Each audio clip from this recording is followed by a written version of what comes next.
The Secret of Platform 13, Chapter 11. Tell them to choose a spokesperson and we will hear what they have to say, said the king. But he knew why they had come and what they had to say, for these creatures of the north were much his subjects as any ordinary schoolchild of tender-hearted fae. Not only that, they were useful. They were the police people. There was no prison on the island. There was no need for one. No burglar would burgle twice if it meant a hellhound flying in through his window and taking pieces of his behind.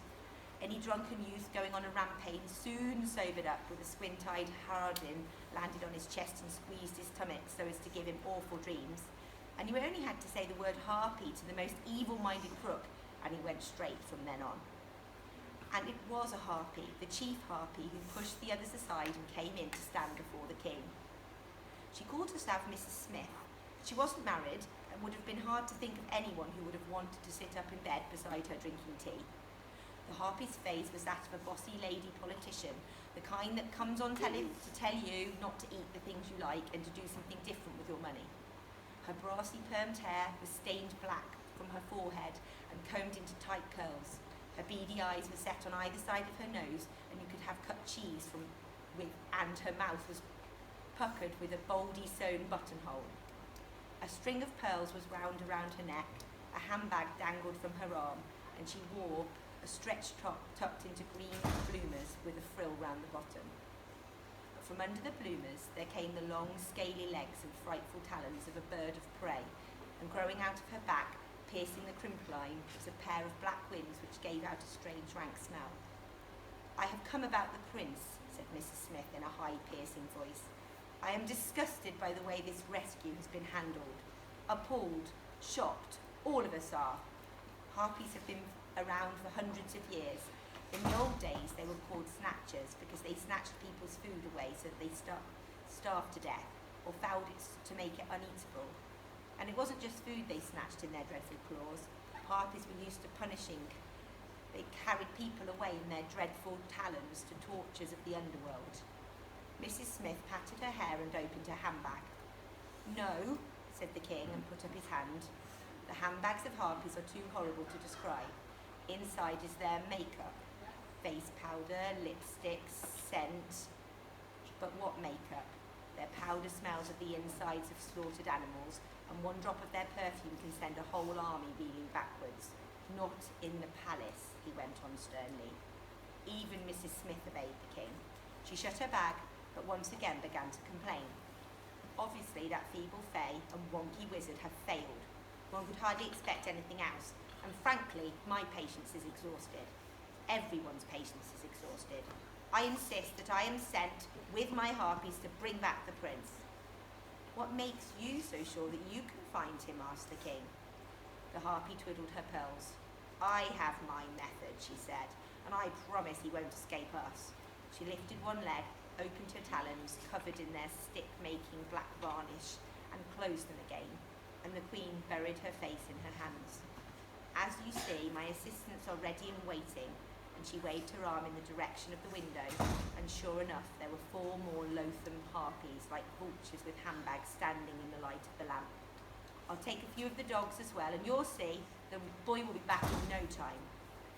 By dogs, she meant the dreaded sky yelpers with their fiery breath and slavering jaws. The queen had turned white and fallen back into her chair, the thought of Gertie with her gentle, loving ways, of Odge showing them the baby Nistmaker she meant to give the prince, and old Cor so proud to do his last service for the court. Why had they failed her? And how could she bear it but that her son was snatched by bossy and evil-smelling women? Yet how long could they still delay? The king now spoke. We will wait for 1 more day, he said. If the prince has not been returned by midnight tomorrow, I will send for you all and choose new rescuers to find him. Till then, everyone must return to their home so that the queen can sleep. But when the northerners had flown and slithered and hopped away, the king and queen did anything but sleep. All night long they stared at the darkness and thought with grief and longing and despair of their lost son. Meanwhile, Mrs. Trottle was in the bath. It was an enormous bath, shaped like a seashell.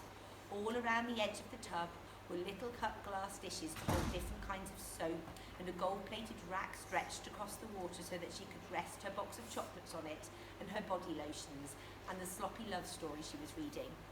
On the shelf above her head was a jar of pink bath crystals which smelled of roses, and a jar of green crystals which smelled of fern, and a jar of yellow crystals which smelled of lemon. But the crystals she had put into the water were purple and smelled of violets. Mrs. Trottle's face was covered in a gunge of squashed strawberries, which was supposed to make her look young again. 3 heated bath towels waited on the rail. Ta-ra-ta, boom-de-ram, sang Mrs. Trottle, lathering her round pink stomach. She felt very pleased with herself, for she had foiled the kidnappers who were after her darling Raymond. She had outwitted the gang. They would never find her baby kings now.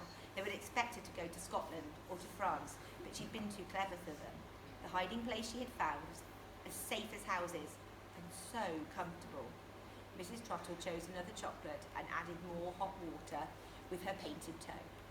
Next door she could hear the rattle of dice as Raymond played Ludo with one of his bodyguards. She told Bruce that he had to let Raymond win, and he seemed to be doing what he was told. The poor little fellow always cried when he lost at Ludo, and she was paying the guards enough. Reaching for the long-handled brush, she began to scrub her back. Landon was staying at home to find out what he could about the kidnappers. They would probably go on watching the house, and once she knew who they were, she would hire some things to get rid of them. That was the nice thing about being rich. There was nothing you couldn't do. And that reminded her of Ben. She'd rung the hospital, and though they never told you what you wanted to know, it didn't look as though Nanny Brown was ever coming out again. The second that old woman was out of the way, she'd move against Ben. Thinking of Ramsden Hill all up in the Midlands made her smile. They took only difficult children that needed breaking in. There'd be no nonsense there about Ben going on too long with his schooling. The second he was old enough, he'd be sent to work in a factory or a mine. How she hated the boy. Why could he read years before Raymond? Why was he good at sport when her baby kin found it so hard? And the way Ben had looked at her when he was little, out of those big eyes, well, she'd find a place where they'd put a stop to all that. As for Raymond, she'd frightened him so thoroughly that there was no question of him wandering off again. He knew now that all the things he thought he'd seen in the park and earlier in his bedroom were due to the drugs that he'd been given.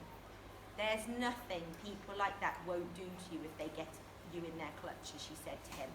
Cut off your ear, chain you to the floor.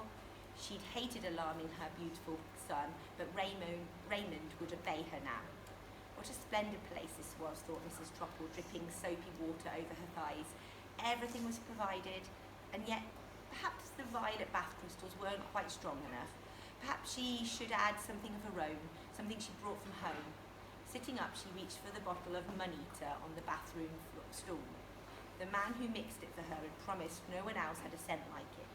You're the only lady in the world, dear Mrs. Trottle, who smells like this, it said to her. Unpending the bottle, she poured the perfume generously into the water. Yes, that was it. Now she felt like her true, proper self. She leant back and reached for her book. The hero was just raining kisses on the heroine's crimson lips. Mr. Trottle never rained kisses on her lips. He never rained anything. For another quarter of an hour, Mrs. Trottle lay happily soaking and reading, and then she pulled out the plug. The plodger liked his job. He didn't mind the smell of the sewage. It was a natural smell, nothing fancy about it, but it belonged.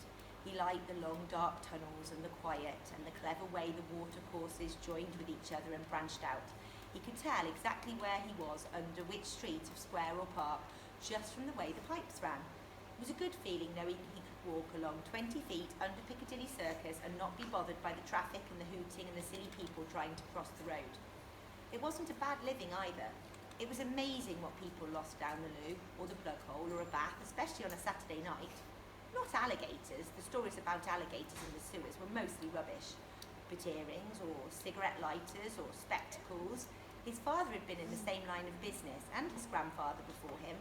Flushers they were called, the people who made a living from the drains. Of course, having some fish blood helped. That's what merrows were, people who'd married things that lived in water. Merrows and mermen are not the same. Melisande was quite right to be proud of her feet. Tails were a darned nuisance. No one could work the sewers with a tail. Thinking about Miss Land brought a frown to the plodger's whiskery face. Miss Land was all churned up. She'd got very fond of the Fae, of all the rescuers, and now she worried because they couldn't find that dratted boy. All yesterday they'd searched, and they were at it again today, scuttling about up there, but there wasn't any news. Over his woolly hat, the plodger wore a helmet with a little light in it, and now, bending down, he saw a pink necklace bobbing on the muck. Not real, he could see that at once, plastic, but a pretty thing. It would fetch a few pence when it was cleaned up, and that was good enough for him. He wasn't greedy. Scooping it up on his long-handled net, he trampled on along the ledge beside the stream of sludge. He was near the Thames now, but he wouldn't go under it, not today. There was a good picking sometimes from the busy street that ran beside the river. He turned right, plodded through the storm relief chamber, and made his way along one of the oldest tunnels close to Waterloo Bridge. You could tell how old it was from the brickwork being so neat and careful. No one made bricks like that nowadays. Then suddenly he stopped and sniffed. His snout-like nose was wrinkled. His mouth was pursed up in disgust. Something different was just come down. Something horrid and yucky and wrong. Something that didn't belong among the natural wholesome smell of the drains. "Oh!" said the plodger and shook his head as though he couldn't escape the sickly odour. A rat skittled past him and he fancied that it was running away from the gooey smell, just as he wanted to himself. Rats were sensible, you could trust them. It wasn't just nasty, it was familiar. He'd smelt it before, that sweet, overpowering, clinging smell. But where? He thought for a moment, standing on the ledge beside the slowly moving sludge. Yes, he remembered now. Not here, in quite a different part of town. He was excited now. Moving forward, he examined the inlet a few paces ahead. Yes, that was where it was coming from, running down in the slurp of bathwater. He tilted his head so as to shine the torch down the pipe, making sure he knew exactly where he was. Then he turned back and hurried away, turning left, right, left again. A lipstick case bobbed up quite near him. Brown knew it looked too, but he wouldn't stop. Half an hour later, he was lifting the manhole cover on the path between the Serpentine and the summer house inside the park.